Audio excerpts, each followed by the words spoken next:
cashier. Get the money like a cashier. Customer clientele. I was broke, that was last year. Getting money like a cashier. Get the money like a cashier. Benjamin, nothing less. I was broke, that was last year. Don't change them. I never switched up. Been down since day one. Stay social. People change them.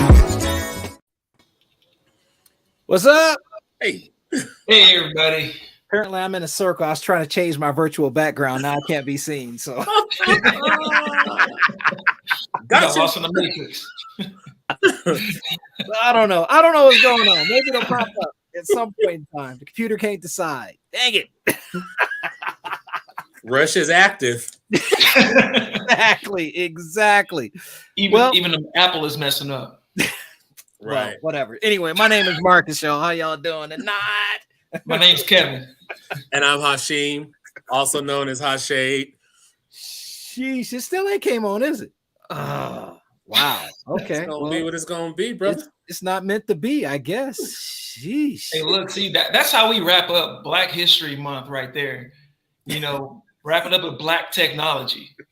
No. Black technology worked. That's Black right. technology exactly. had to work. So what is that? Technology on how it had to bring us from those cool environments on the plantation. That had to work. It had to. It had right. to. The problem is we stopped using stuff that was made in the USA. Ooh. Oh. Ooh. Where is it coming from? Where is it made at? Somewhere that's not the USA. Right. I mean, it's these overseas, it's the people that hold our debt, it's the things that the people that don't put America first. And those who preach America first have been responsible for those type of actions. Largely responsible. Let me go ahead and get correct. Largely responsible. Oh man, well, no disagreement here.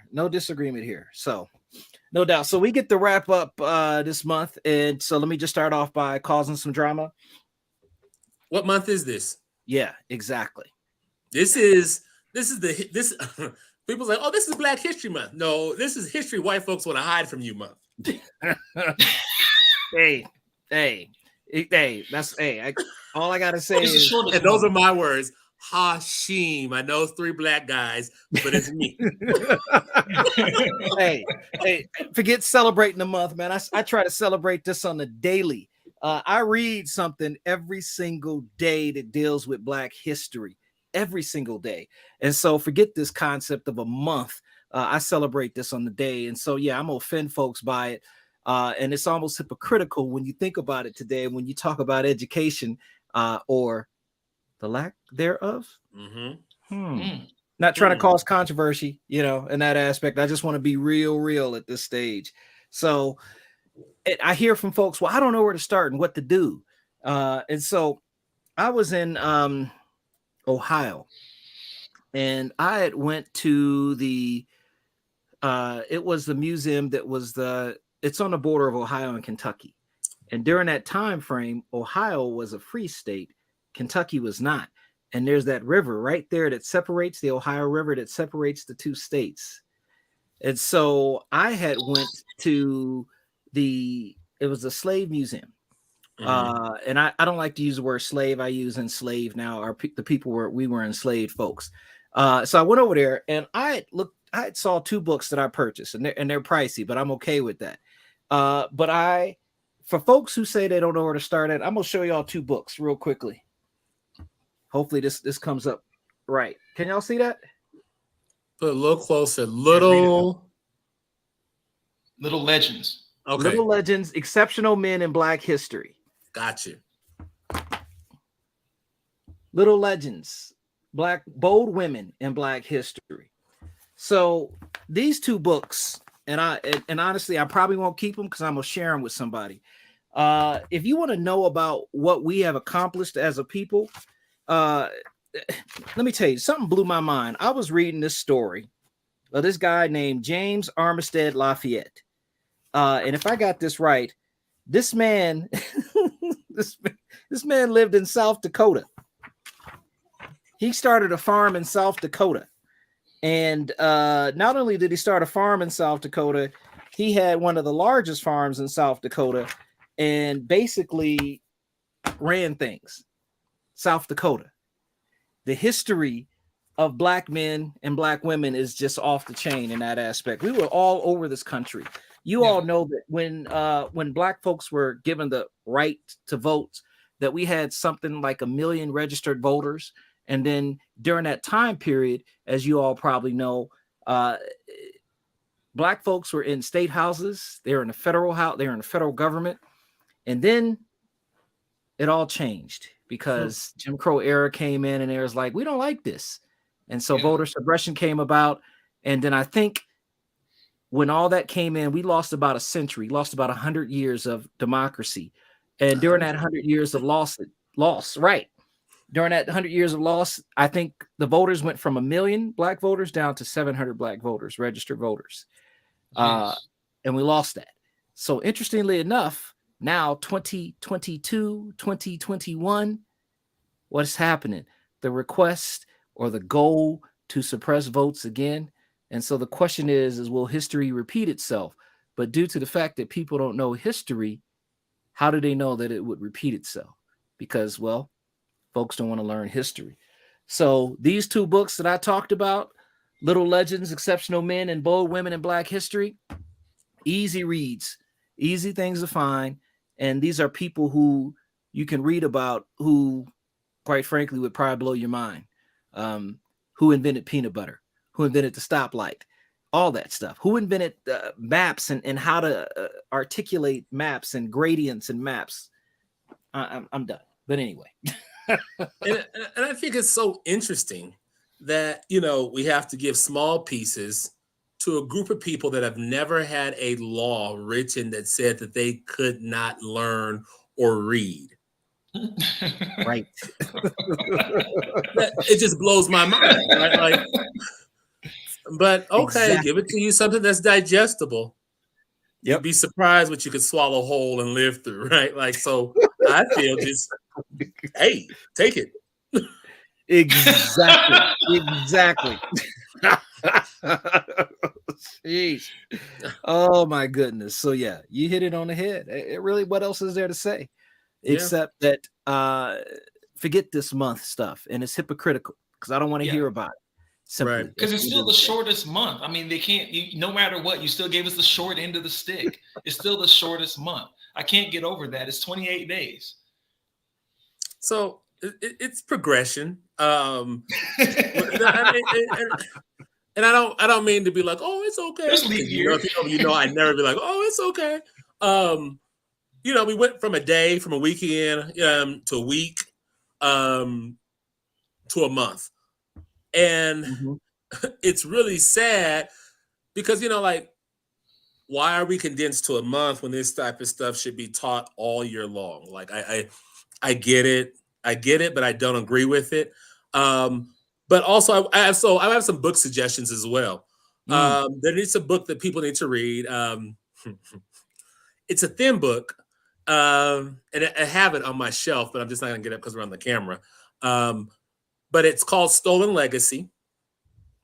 Start off with that book that takes you a little bit outside of the continental United States of America, but it talks about the legacy of how our history was stolen and on how those same methods are being used. Like if you clip a people off from their history and from their roots, like how can they survive? Then a second book I encourage people to read is Stamped from the Beginning. To understand how this chattel slavery, this racism, this anti-blackness stuff got its start. So, wait a second. Hold on a second. I'm putting this in there. Okay. Stamp from the beginning. Stamp from the beginning. Huh? Stamp STAMP. Yeah. STAMP. Yes. STAMPED from the beginning. All right. All right. And the other one was Stolen Legacy. All right. I'm going to make sure I get them in there. Nah, I got you. Oh, I can't seem to spell today. It's the end of the day. Woo. Oh my goodness. Stolen Legacy. Yes. That. Yep. What about you, Kev? Any books? I was looking at. Look, I haven't read anything recently, but you know, I was looking at a few articles about stuff to follow for Black History Month, and of course, you know, the Smithsonian put out that one exhibit, 1,000 Years of Slavery. But you know, I like other stuff also. CBS Sports, just sports history. They put together a project talking about. It's called the Loyola Project. They're talking about. It basically in 1963, the Loyola Ramblers of Chicago were just breaking down racial barriers by being the first team to have four Black or African American starters in the NCAA tournament, and just talking about all the barriers they had to overcome. And you already know, you know, when we're coming through, just walking, just talking, just reading and writing, but imagine the physicality of being the first Black people, you know, with integration needing to be at gunpoint, you know, for school. I can just imagine in a basketball game where they can throw elbows and throw a shoulder into you, what people like that went through. So yeah, that's just something that I looked into, and basically, you know, it's the same story as say your Jackie Robinsons and Major Taylors in cycling, just injuries and you know, bad calls, just the things that we recognize to this day right now. You know, honestly, they're calling everything bad for us, not necessarily on the basketball court, but in real life when it comes to police, you know, not getting a call back on your resume or whatnot, just who's reffing this game. So that was just a little something that I looked into. But well, real quickly, good. You are also into comic books as well. Yes. So I just put a link in the chat for everyone about Black comic book writers and must reads, because we are deep into the comic book lore, if you will, in terms of the writers and the character developments that we put together in that aspect.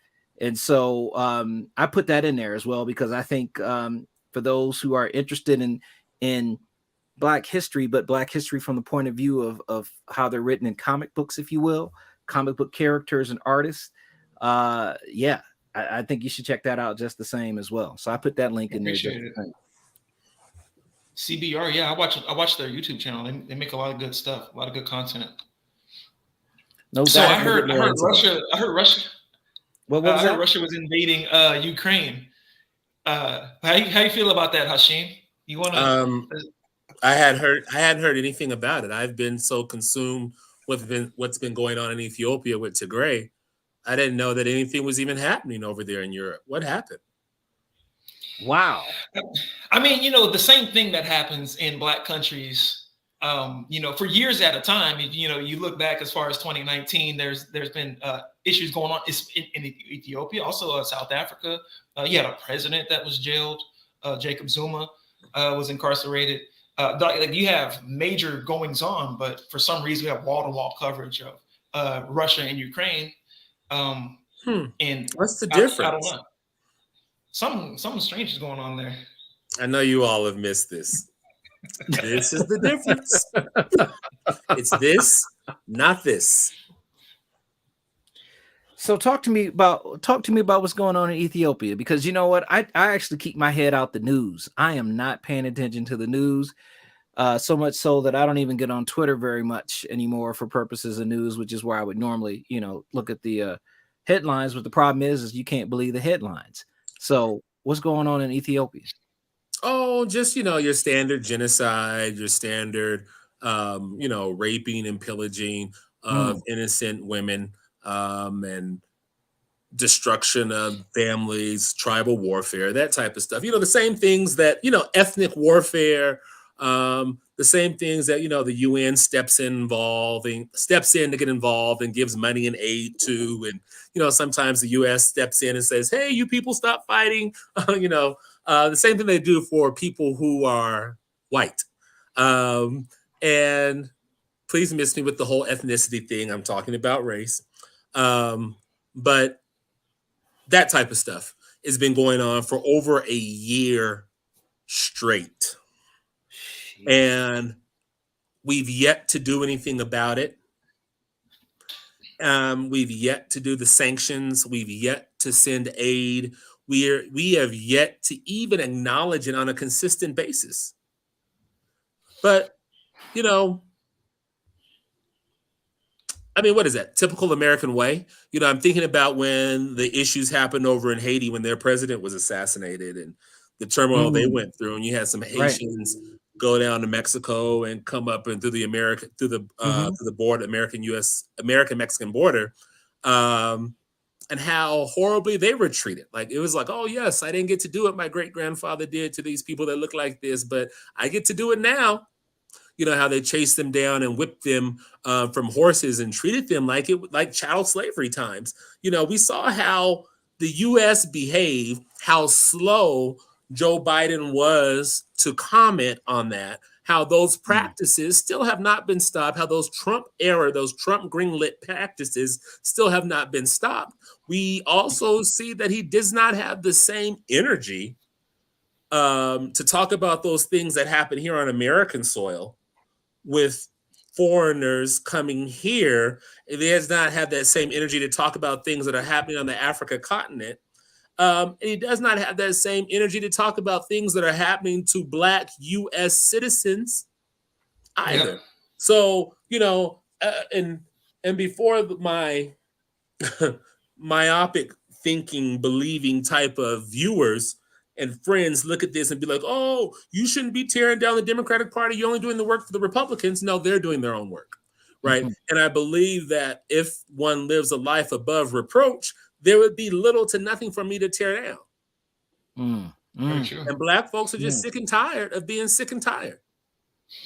I mean, and look, we're talking about white supremacy. Black and brown people are under this same. Of course, I believe we're receiving some of the worst treatment. But you know, you can look at Yemen.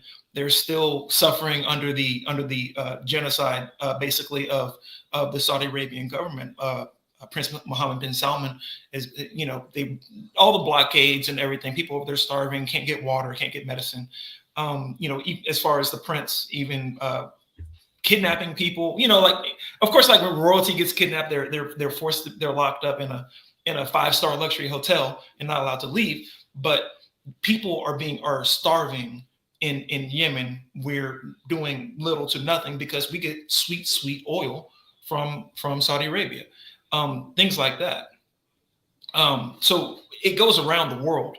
We're only looking at it. We're only paying attention to it. We're only talking about it when it's a certain ethnicity. So, you know, to be wrapping up Black History Month and then extending it out to Black History Year, just talking about, you know, black state of affairs, we got to focus on what's going on here. Because we got our own little slow moving genocide going on around here. If you really just look at it, and that's what Black Lives Matter was talking about. That's what they were saying. Hands up, don't shoot. I want to be able to be alive and not die, you know, without my rights. I'm gonna steer clear of some of that, but I completely agree. So, yeah. And by the way, I found that book that you were talking about, Asheen. That was written by Ibram Kendi, right? Yes. Yeah, I'm putting the whole title in here. He wrote 2 books actually, and he has written 2 books, but they need to start at stamped at the beginning. And also let's throw a third one in there as well by Isabel Wilkerson. Cast. I had to throw 3 in, you know, for them folks that believe in the Trinity.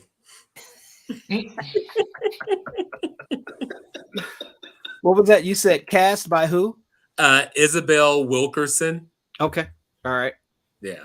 I got probably 4 or 5 more books I could share, but I'm not. I didn't want to make this a book club show, but it's all right. No. This is homework. This is homework. You want a starting point? You got one. Exactly. Ibrahim Kendi, he has another book, How to Be Anti-Racist, by the way. And that's the one that I heard about before that one. And I have that book, and it's on my son. I have this shelf of books that I'm going through and reading each and every of these books. right now I'm reading the 1619 Project. I know that's controversial, but I just Why is want it controversial? It's controversial to some. It's not to me. It shouldn't be. I mean, if they're talking about freedoms. I'm enjoying the book, actually, quite frankly. It is a nightly reading or daily reading, depending on where I'm at that stage, along with those little leader books that I have as well. So, at the end of the day, for me, it's all about filling my brain with the things that I find out that I never learned in school at all, and about that history in that aspect. And oftentimes I get folks to say, well, what can I do? How can I help? Well, maybe the best part is stop telling folks to do your own research, but maybe give them some research in terms of that homework. And I think we've done that today in that aspect. So yeah, no doubt about it. I remember one of our first shows, we did 75 ways to be an ally to Black people. I think it'd be good to revisit that, to talk to, because we have a lot of non-Black watchers, viewers and listeners who want to be a good ally. And I can't remember some of that stuff, but some of it was kind of controversial. But I really felt like that was good to be like, look, here's some homework. Check this out. Think about it a little bit different. Like, don't step. Like I know one of them was, don't step into our space to do our thing for us. Give us the space. Recognize that we need the even playing field, but at the same time, don't protest for me. Like, don't make progress for me. Allow me to make progress. Allow me to protest. Allow me to speak my mind. Allow me to express myself. I'm a little different. Y'all take them bullets for me. Y'all take them front lines for me. No. Like, yeah, like you. If there's a protest, y'all get up front, right? I mean, that's what this whole group Surge teaches their folks to do. No, because we see time and time again that white bodies, non-Black bodies, are treated completely different than Black bodies. So no, that's a small price to pay. I mean, I'm on the front line every day when I leave my place. Sometimes even in my place, thank you, no knock warrants, where they're not even really required here, but it could be a wrong address. I could be doxxed. It's a whole lot of stuff that goes on. But also, white folks, if you want somebody to teach you, there is a thing called HTC Solutions. And we do a consulting. Yes. We have consulting. There is just, reach deep into them pocketbooks. So what would that look like? What would it look like to do some consulting on anti-racism? Would you consider doing a training, a round table? I would actually do. I would consider that. Yeah, I mean, I would consider that. Right now, no. Only because of the workload I have right now. But yeah, I would definitely consider something like that. I would actually do it more than so than consider it. There's people. I watch his channel. He's not Black. There's a dude named Bo from the Fifth Column, and he talks about police actions and government overreach and whatnot. And he's super progressive, and he criticizes the government and the police, but he does trainings for the police. And so he'll do a class, and he'll talk about things such as time, space, and cover. So you walk into a volatile situation, you don't know what the perpetrator or the people are doing, and it may be dangerous to you. Instead of just pulling your gun out and running forward and painting yourself into a corner where you have to shoot your way out, give yourself time, space, and cover so you can assess the situation. Be safe while you're assessing it, and you don't have to worry about killing someone on accident and then trying to explain that away in the paperwork or make an excuse or rationalize it. You can literally just do a good job as a cop. And so he will walk into spaces like that and train police about it. And half of them will just bristle, just like, what? I don't, I'm Superman. I have my bulletproof vest on. I got my backup. I'm raged up. I'm ready to go. But actually, when you think about it, if you're safe, you can make a better decision. Maybe that Black person isn't 30 years old and a robbery suspect. Maybe it's a 13-year-old basketball player that's a little tall for his age, and you're misjudging the entire situation. Maybe that is a toy gun, Tamir Rice. Maybe it is a little pocket knife, but there's no reason to unload the magazine. Laquan McDonald. There's no reason necessarily. You're behind cover. You're safe. That's just good policing. That's not saying give me extra chances. Or maybe they are a robbery suspect. It doesn't mean they deserve to die. True. True. Maybe it is a real gun. It doesn't mean they deserve to die. And I could listen. For all the police departments out there that want that type of training, I'll do it for half the price. Just treat them like they're white. Boom. And we're done. Thank you and good night. No. You can't give away the whole course. I'm just saying, that's just me. That's just me being gracious, right? So I guess let me ask this question then. So Yes, so does Black History Month have any meaning anymore? Yeah. Have we progressed? It means a lot more to non-Black people. Have we progressed? Or have others progressed in their mindset? You know what sucked? What sucked is when they took woke and turned it into a cuss word. Good Lord. They took woke. I was excited about woke. I wasn't even woke yet. I was trying to get woke. And then they're like, oh yeah, the wokest, the wokesters. I'm like, dang, like I can't even say I'm woke now. You know, I first heard that term actually was when we were running for school board. I heard it from Dr. Sharon Bailey, and she gave a presentation to all the prospective school board members who were running, and she talked about this term woke. So that was 5 years ago. And that tells you how, I guess, young I was in that aspect. And the way she described it, of course, is not how it's being looked at today. It's been misappropriated, like the term CRT, not to cause a debate amongst that. But in the education arena, I learned about CRT in law school. It was never taught in high school or middle school, but it's been misappropriated to be something that it's not. Yeah. And it still is not taught in K through 12. Let's be clear. It is not taught in K through 12. Never has been, and no one would be. And let's just be real. There's only a few folks in this country who can actually teach what CRT actually is. There are no teachers in elementary school or middle school who are qualified to teach CRT. But then again, why would you teach high-level theory to elementary school students? I don't know. I push back there. We teach other theories in school. No, but like you don't go to music class and learn graduate level music theory, in the 7th grade. You learn that gravity is a thing, but you don't learn all the laws of physics in the elementary school. But you learn some. You learn some. You learn some, and they should learn some of. I mean, teach the American history of what George Washington really did to get his teeth. It was not wood. There were actual human teeth that he stripped out of the mouths of enslaved Black people to make his dentures. Oh, I didn't know that one. Yeah, which is why I get so offended when I go out places and why don't you smile? Oh, you have really nice teeth. Let me tell you how you knew I was. I learned that about a year ago, easily about a year ago, just doing some actual reading, and like what? Huh? Same thing is the first 15 presidents of the United States, all but 2 owned enslaved folks. First 15. Does that make them rapists? I don't know. Let that one sit and let it marinate. Is Thomas Jefferson a pedophile?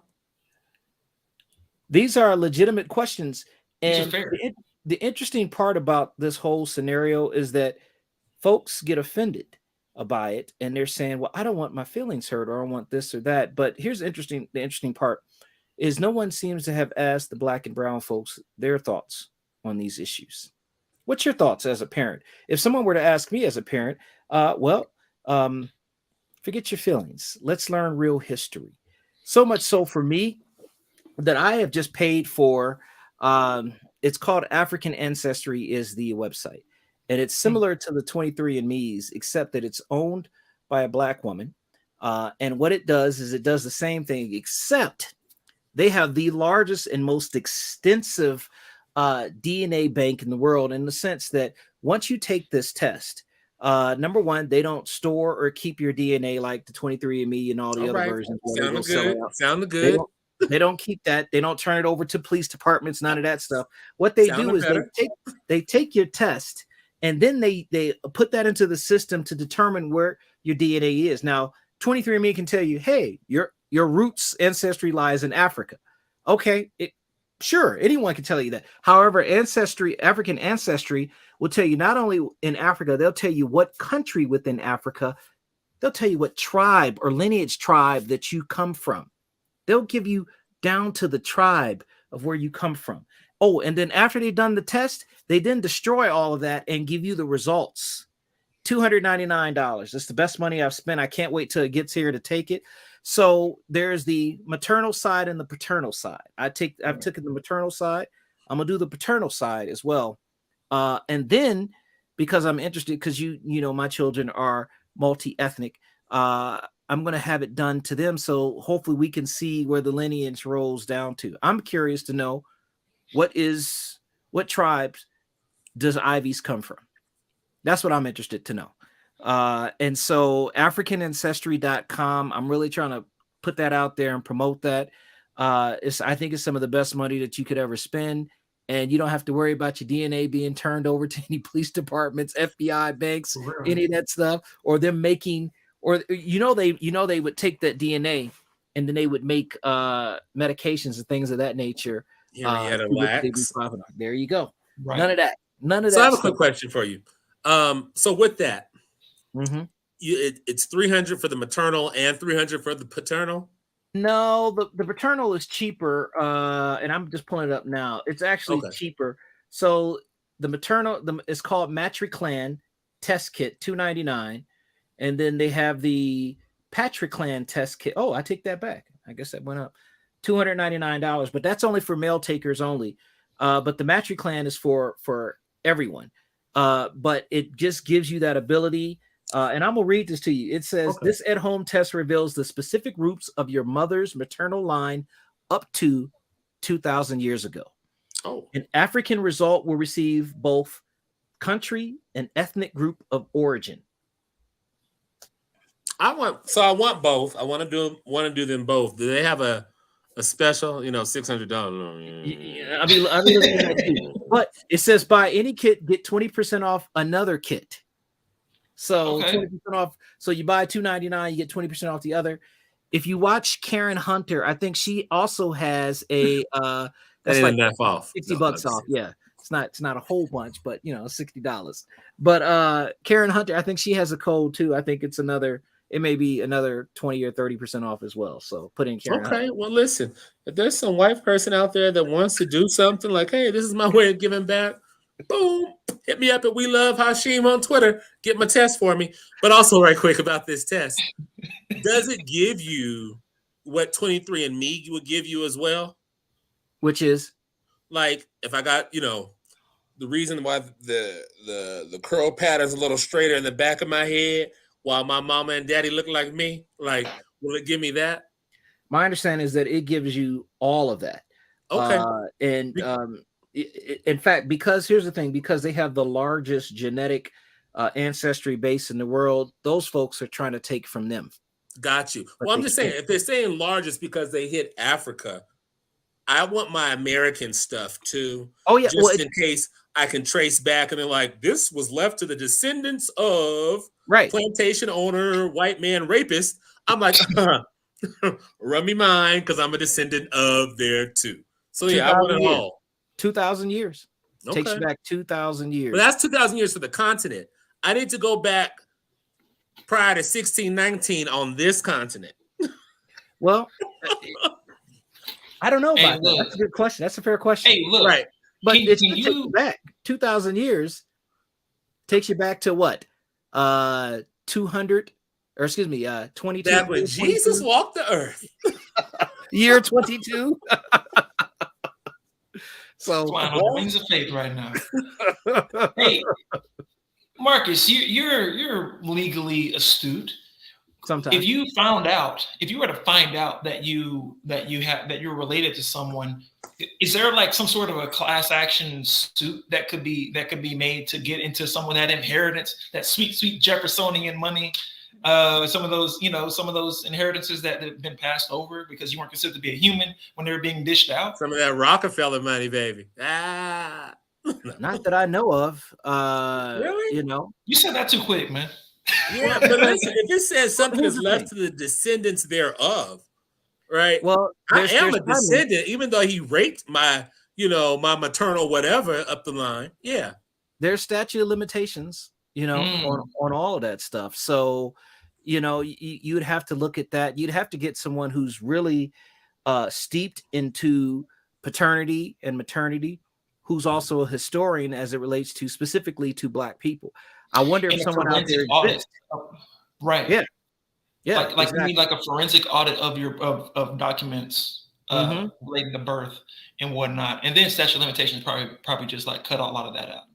Yeah, right. Exactly. That's why it's not fun to always ask a lawyer or a judge. Because we give those. But couldn't that be challenged? Couldn't the statute of limitation thing be challenged? Absolutely. Due to the fact that if it was hidden, right, there's all these other, what do they call mitigating circumstances? Mm-hmm. Anything can be challenged. Yeah. Well, think about it. Things that you thought were permanent, Roe v. Wade, Brown versus Board of Education, these things we thought would be stalwart standards in American lore for the rest of our lives are all being challenged in some respect or another.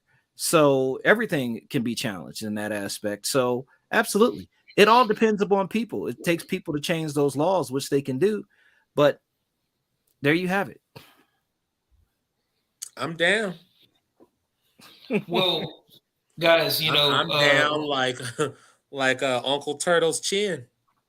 I don't know what that means, but I'm going to look that up. I'm down like Mitch McConnell's jawline. Turtle. Hey, listen, Super Bowl, man. Y'all say the halftime show? Black folks are still watching the NFL? I mean, look, I tuned into the halftime show. Okay. I'm just saying, yeah. You know what? I did. I was at some friend's house partaking of some footage. And so, yeah, watch the game, watch the show. That was hold on. You at a friend's house at a Super Bowl party. We're going to call that what it is, brother.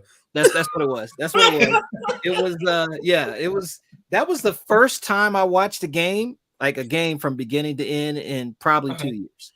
Literally 2 years. I just have had no desire, quite frankly, to watch. But I did watch the halftime show, which I thought was interesting. So I'm interested in your thoughts on it if you did watch it. K-Dot, man. K-Dot. That's what my about guy, man. He killed it. I loved his performance. I loved how he came out in that ocean of dudes in a box, and he came out of the box and it started out with ad libs. And will you tell people who K-Dot is? Oh, Kendrick Lamar. Lamar. Thank you. Yeah, I loved how he came out. Not saying people words. Don't be knowing. Right. He was making utterances instead of words, and he was, and he came into his song so strong, and the choreography. But other than that, they were playing the hits. All black men who had, for some reason, blonde hair, but they employed a lot of black folks that night for that show, like a lot. And so, yeah, so you're right, but go ahead. The one I liked the least, 50 Cent, man. It was kind of boring. He was just, of course he's in a club, right? But he was just standing there in a club. It wasn't. It looked weird. It looked like his head got fatter, and he was trying to wear the same shirt, but it didn't give the same vibes as it did before. He pulled the shirt off. That worked. He was struggling. I don't know about that. He was struggling to be upside down. If you put those two videos side by side, he looked funny. But you know what? I can't be mad at him. They say he is the first black person to have 200 million streams with all of his shows. By the way, he didn't write the shows, by the way. There are other writers who wrote the shows. He just gets credit as the producer. But nonetheless, his performance was the weakest. I enjoyed, honestly, married and happy and all of this stuff, but I enjoyed Mary J. Blige. Hey, look. Between her and Megan Stallion, who's going to win? What happened, Kevin? What is that? Hey, look me. Huh, Kevin? I must have forgot. Okay. All right. I know your camera zooms in, Marcus, but did my camera just zoom in? What the hell is that? That was a good performance too. Good performance. Overall, it was a good performance. It just was, but here's the thing: there's some hypocrisy for us as Black folks, I think, because, well, let's just be real. Snoop Dogg up there sea walking on national TV, and sea walking is something that it comes out of the gang culture. By the way, there's also Bloods also have a walk too, by the way. Yeah. Actually kind of similar. But anyway, obviously that blew up because that's what he's been doing for years. But it's interesting that and when you go back and you look at Instagram or Twitter memes or what's the other one, TikTok memes, and you see all these folks who are not Black doing this dance and not really understanding the background and the history of it is hilarious, yet somewhat concerning, I suppose. Well, they should still go find one of those neighborhoods that's still Black today and do that dance. I encourage them. I encourage them and I support them expressing themselves and doing what doing that there. Yes. But okay. So I this is where I'm at. Like I watched the halftime show. It was not the best halftime show ever. Oh, of course not. No. It was not the first Blackest halftime show ever. No. But it was good. I like it. 50 shouldn't have been in it. I appreciate Eminem telling them, yo, I got this. As the white boy, I'll take the knee. Right? I appreciate that. Mary J. Blige ain't never been able to sing, still can't sing, and her notes were sharp and off. But nonetheless, I liked her up there. I wish she'd have done some different songs because that ain't the Mary that I fell in love with. But nonetheless, they're talking about, this is under Dre's label type of thing. It should have been her and Meth. Oh, that would have been hot. Right. Great. You all I need to give. Dun, dun, dun, dun, dun, dun, dun. Yes, that'd have been hot. As it relates to Snoop and his performance, I think they told him that he couldn't. Method Man. I said meth. Let's just clarify that for the non-hip hop. That's right. That's right. Yes. I know what you meant. Right. But yeah. I did too. But as it relates to Snoop and his performance, I guess they told him there's stuff that they couldn't do. Dre couldn't talk about police and the music that he was doing. Kendrick couldn't be as pro-Black and talk about them as well too. Eminem couldn't take the knee. And Snoop could not wear a flag, right? A flag, little blue bandana out the back pocket. Snoop said, bet I won't wear one out my pocket. You sure didn't. So he was like, bam, how you like me now? Or a uniform. Right. So when they came out there crip walking, I'm like, oh my God.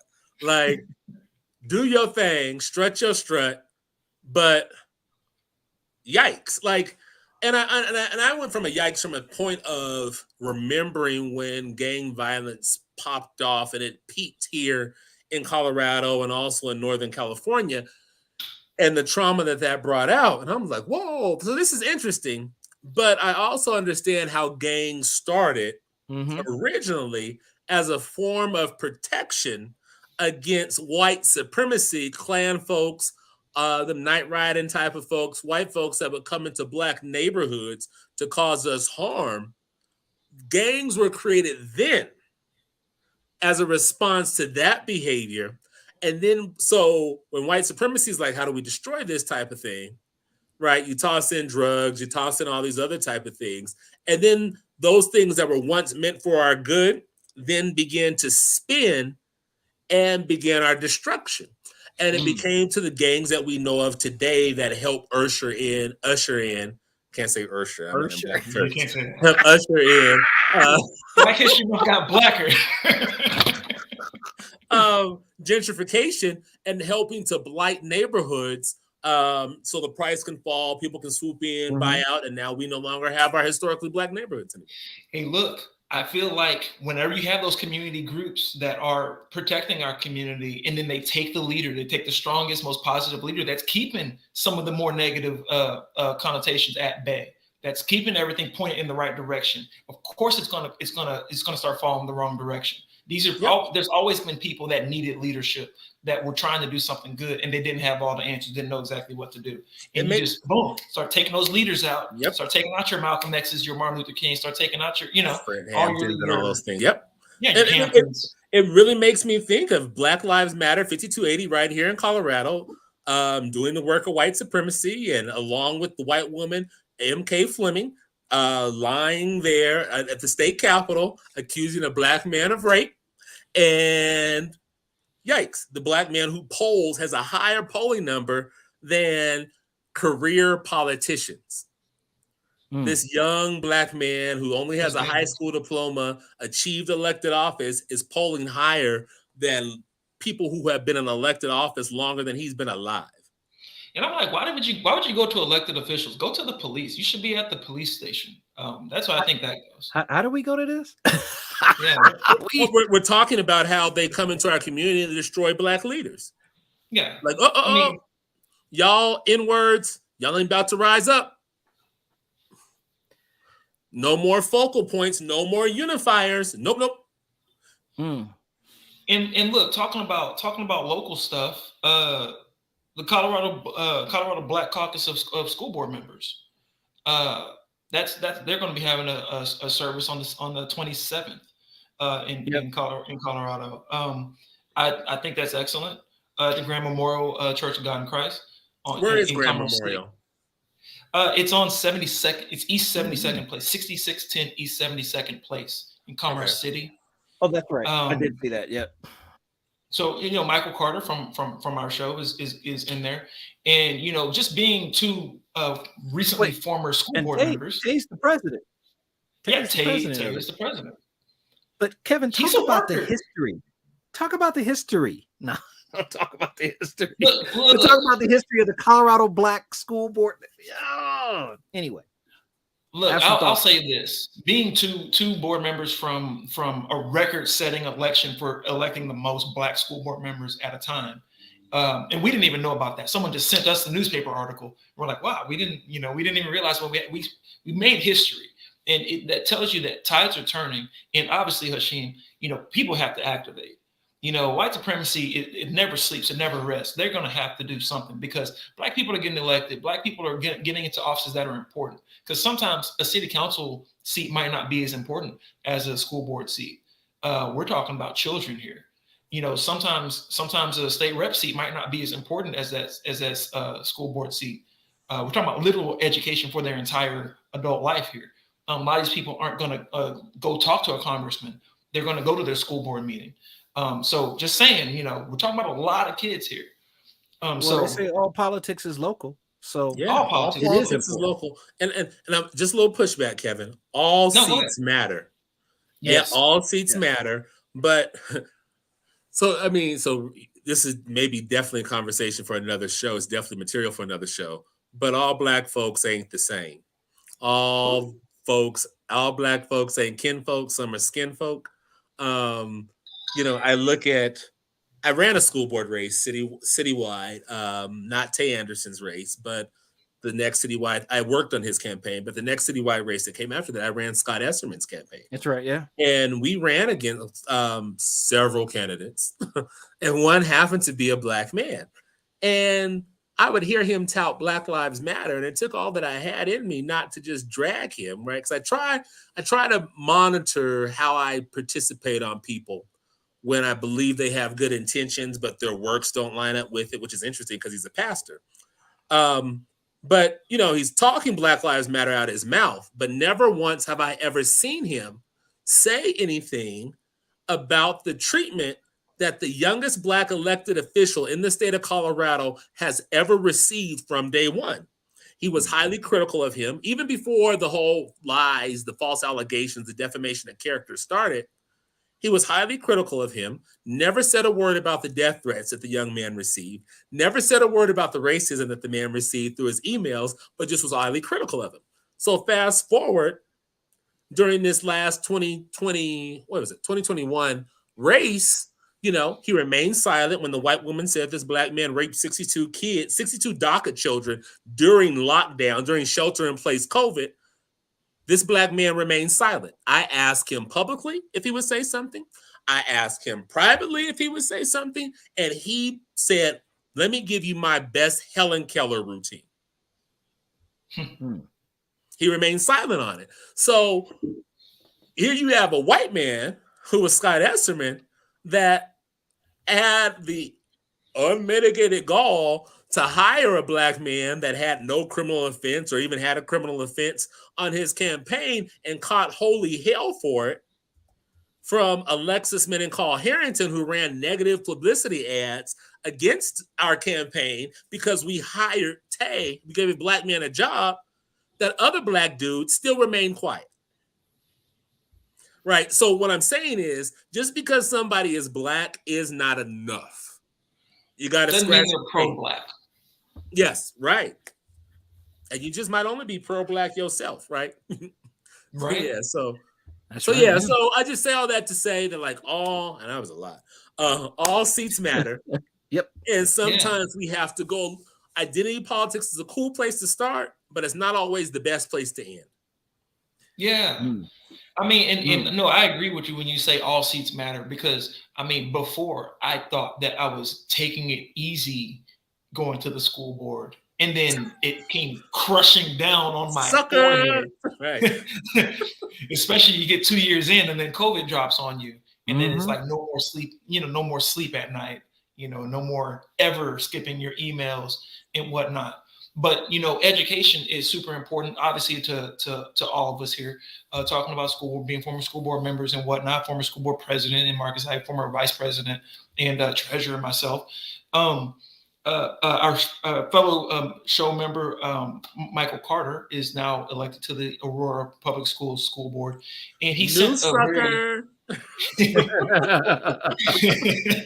he fell for it. 4 years of free labor, but he sent a very interesting link. And Marques, I was kind of hoping, I was going to text it or whatever, but you think you could put this link up here for that Mike put in our chat? It's an African American male teacher initiative, and this isn't in Colorado. This is actually in this is htu.edu, which Tillotson University. I'll pull it up. Houston Tillotson University, HUSTON Tillotson. This is an organization that's trying to find Black males to become to become teachers, and it's offering full ride scholarships. We talk about, statistically speaking, there's not enough. Yeah, you're up. There's not enough Black male role models, not enough Black male educators. And here's an organization that's doing something about it. And who better than a Black school board member and some former Black school board members to bring it to your attention and talk about it. But the reason I'm bringing it up is, hey, maybe to start a little bit of controversy. Maybe I could, hopefully.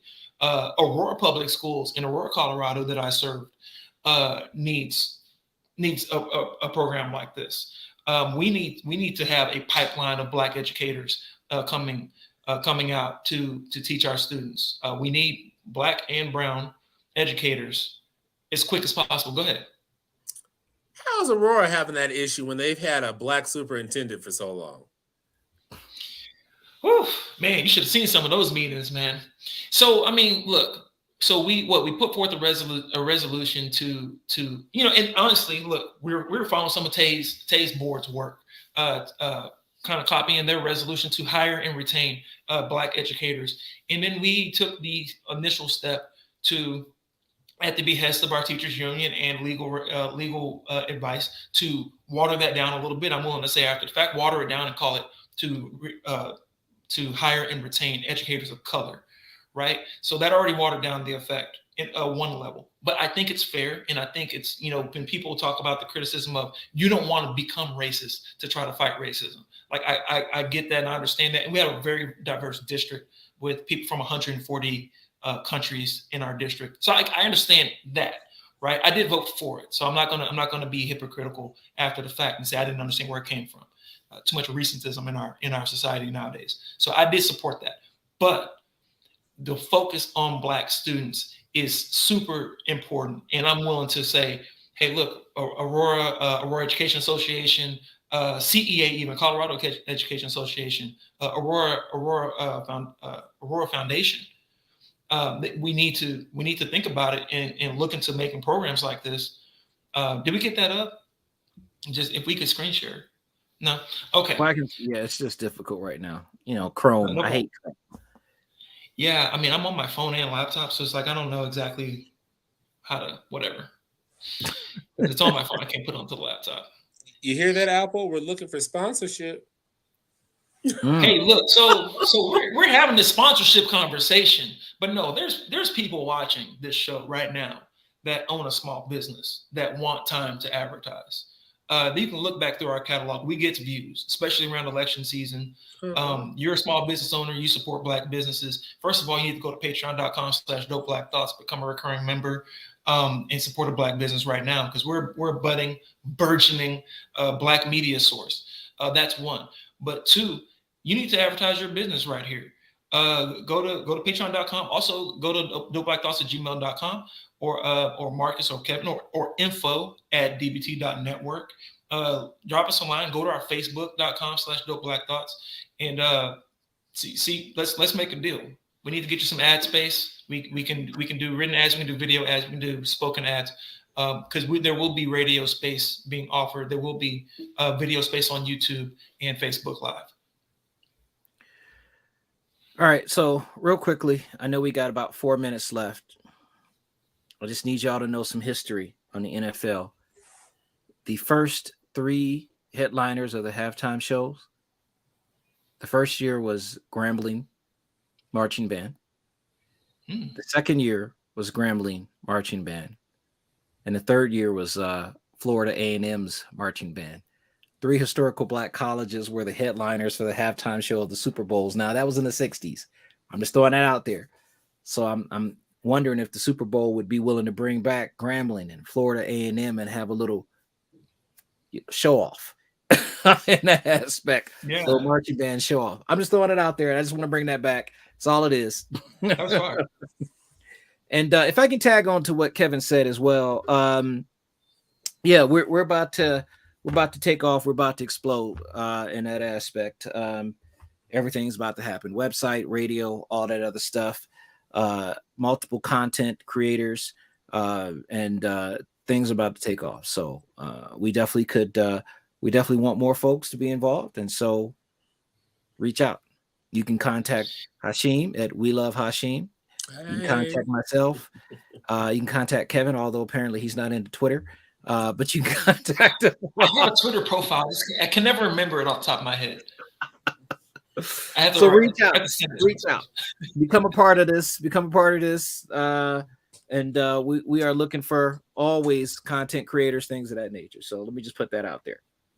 No, didn't you have a banner that said what we were looking for? We're looking for people to manage social media. We're looking for content creators. Sponsors, writers. That's a big one. Writers. DBT, we're going to be publishing a newsletter. And look, there's plenty of work for writers. You can help us put together content for the show if you're just a writer. And IT experts, of course, because we be struggling sometimes. Yeah, if Apple can start sponsoring us, I think we'd be in the clear. I'm just going to throw what else we can do? Or maybe somebody would. I'm reaching out to Apple. Would go ahead and sell some of them shoes they got in the background. Apple. I don't know. That's just a false background. If you're talking about my where I'm. Oh, I've been there. I seen it with my own eyes. It's fake. He's got shoes on a charger. He's got self-lacing shoes on a charger. What are you talking about? Yeah. We're like AI. Like, what did Richard Pryor say? Am I supposed to believe you or my lying eyes?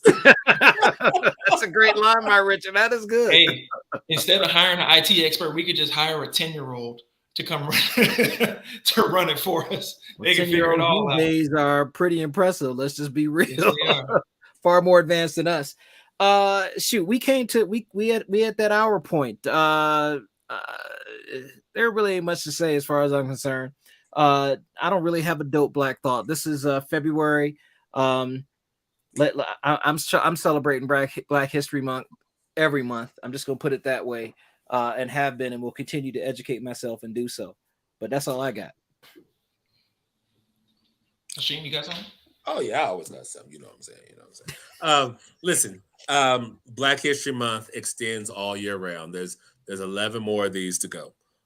So this one, it just starts it off. This is Happy New Year, Black History Month. March will still be Black History Month as well, too. Also, get active in your local politics. If you live in the state of Colorado, next week is caucus week.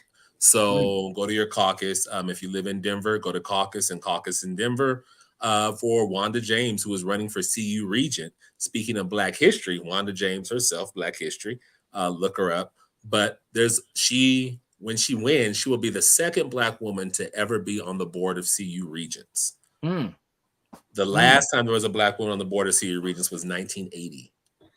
Oh gosh, goodness gracious.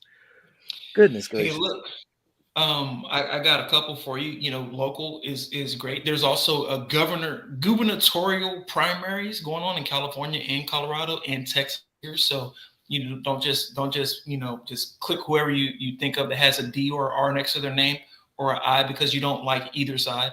Get involved in the primary and get the right candidate to be next to that letter that you prefer. That's a good idea. But also talking about Don't vote history, Republican. Don't vote. I have nothing to say. But hey, I am where would Black History Month be without Black women, right? So next month is Women's History Month. Most of our shows are going to be hosted by Stefania Ware Gallegos, and we have a plethora of content for you. It's going to cover all things womanhood, cover all things Black woman related, and trust me, it's some high power episodes. Got everything planned out, everything good, and ads coming up right after the show. And just let me say this real quickly to add to that. We have we'll be hearing from politicians. We'll be hearing from Black women lawyers, Black women politicians. But I would tell you to tune in to the last show in the month of March, because apparently we all got an assignment. And apparently the assignment from Stefania is that we are all to come on and talk about relationships.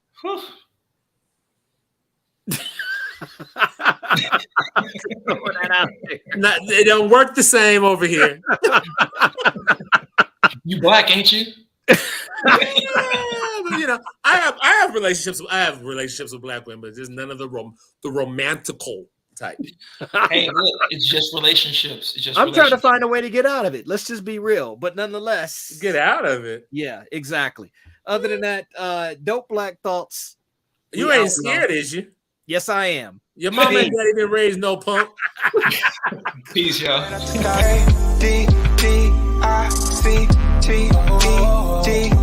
What is love? It's a drug. Let it rotate to get back in it. Calling me an Uber just to get back to you. Get the cash out like fake. I spend it. Is it really worth it?